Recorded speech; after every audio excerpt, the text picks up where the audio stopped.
What's going on, everybody, and welcome back to the studio where the sound of sports is heard. I'm your host, DeAndre Castiel, and welcome back to the studio. It's been a while. I took a brief hiatus from the channel just because I had to fill out college applications. I had to fill out essays, but we're back, and we're back to stay. We got 3 videos coming out this week, hopefully 3 videos coming out next week. I am a high schooler, so it's kind of difficult balancing work and videos, so bear with me here. If you guys like my content, please share it. Please comment. Please subscribe. Please like. I love to hear all your criticism. Today's video, we are going to talk about the top 5 best moments in sports of the week. Okay? So from this Tuesday to last Tuesday, what were the best sports moments of the week? I'm not talking about just football in general, even though this is football season, and most of this list is football related. Top 5 best sports moments. We're going to try to do this every Tuesday. This should be a really fun segment. And we have segments coming out Thursday and Friday. So make sure you guys watch those ones. Those ones are going to be really good. On Thursday, we're going to give some super controversial hot takes. And on Saturday morning, we're going to have coffee with a guest. Coffee sports with a guest. And that's going to be a really awesome one too. So make sure you guys tune in for those videos. I would really appreciate it. But let's just jump right into this video. So at number 5, the 5th best sports moment of the week. Daniel Jones didn't trip. Guys, I know it's a shocker. I know it's hard to process, but it's true. Daniel Jones had a long touchdown run that he actually made it into the end zone. He didn't trip. He actually ran into the end zone. What transpired there on that play was the most unbelievable thing I think I've ever seen in my life. I'm just kidding, everybody. I'm making fun of Daniel Jones here. That is my fifth best sports moments of the week. Daniel Jones didn't trip, and I'm more using that as figure of speech. Yes, he actually didn't trip, but he actually had a really good game. He was efficient, which is something that is rare for Daniel Jones. Didn't turn over the ball, didn't fumble, which was big for him. He upset the Eagles, which doesn't say a lot. I'm an Eagles fan here. I'll be very critical of my team. It doesn't say a lot to upset the Eagles, but that puts the team right back into the NFC East. It was a crucial win for the Giants. He led them. He was efficient. He was strong. He didn't trip. He didn't trip the entire game. Literally, he didn't trip. And also, figuratively, he did not mess up. He did not trip. So, strong performance by Daniel Jones, and that puts the Giants right back into the NFC least. So that's number 5. Number 4, the Dolphins are the real deal. Look, the Dolphins beat the Chargers, and I get it. The Chargers aren't the most spectacular team. Almost every one of their losses has come within a possession, and the Dolphins beat them by more than that. And this is the Dolphins' 4th win in a row. So the Dolphins are a real deal. That's what this week has told me, that the Dolphins are a force to be reckoned with. And a huge credit. Look, I get it. Tua is flashy. He's fun. He's exciting. I like Tua. Tua time. All that is super fun. But all the credit that I'm going to give to the Dolphins goes to Brian Flores. Look, last year, week 1, Dolphins versus Ravens. I know it feels like 10 years ago, but Dolphins versus Ravens, everyone said that the Dolphins were the worst team in the league by far. They were going to go 0-16. They were terrible, and they ended up going on a winning streak at the end of the season last year. And now look at them. They're a top team in the AFC East, which is crazy to think about. To think of where they were week 1 of last year to where they are now, they have made a giant leap. They are a good team. Brian Flores has completely transformed everything about the energy in that locker room, the energy on the field.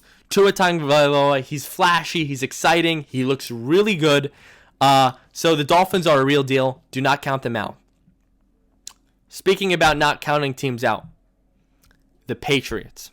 Everyone counted them out. They had 2 really ugly losses. Granted, I'm not saying that the Patriots are all that good, but don't count them out. Every sports talk show host, every article after the Patriots lost to the 49ers said, oh, it's possible they're not going to win another game this season outside of the Jets. The Patriots are going to have a top 5 draft pick. The Patriots, I cannot tell you how many times I read this or heard this. The Patriots are not going to win another game outside of the Jets. Well, guess what? They just beat the Ravens. And the entire world counted them out too quickly. Don't forget, this is Bill Belichick. Don't forget, this defense was the best defense in the league last year, and they have the defensive player of the year in that secondary. Don't forget that. Cam Newton, although he's not what he is still a former MVP. He still has a lot in him. Do not count out the Patriots. Coming in at number 2, our only one that is not football related. Chris Paul goes to the Suns. And you know what? I love this move. I love this move for the Suns. I love this move for Chris Paul. Look, Chris Paul is a aging veteran who had probably one of his best years of his career a season ago. And he really wasn't needed in OKC as they're trying to go younger. While with the Suns, they're a very young team who needs that veteran presence. And who better to bring than probably the best veteran in the league in Chris Paul. He has great leadership. He's one of the most elusive point guards. You know, he's going to control the ball. And he's going to bring maturity to that locker room. A locker room with a young Devin Booker, a superstar in this league, a young center. Excuse me, I totally forget his name. And Mikal Bridges. You know, this is a young team that has a lot of upside to it. Ayton. The center's last name is Ayton. Anyway, Chris Paul is going to bring a great locker room presence to this team. A mature locker room presence. Look, we saw the Suns almost, make a playoff push at the end of the season last year. And, unfortunately, the record wasn't good enough. But now you're bringing a guy like Chris Paul, a guy who's going to be on ball, passing it to guys like Devin Booker and Ayton. And you're going to see a more developed Suns team and possibly a playoff team developing here. So I'm excited to see what the Suns can do next year with Chris Paul and Devin Booker. All right. The moment we've all been waiting for. The best sports moment of the week. And I'm sure some of you already guessed it. DeAndre Hopkins had the greatest, most clutch catch of all time. You know what? I don't even feel like that's a hot take. Look, the last seconds of the game, you're down 4 or 5 points to a very good competitor, a competitor that can knock you down a spot in the playoff race.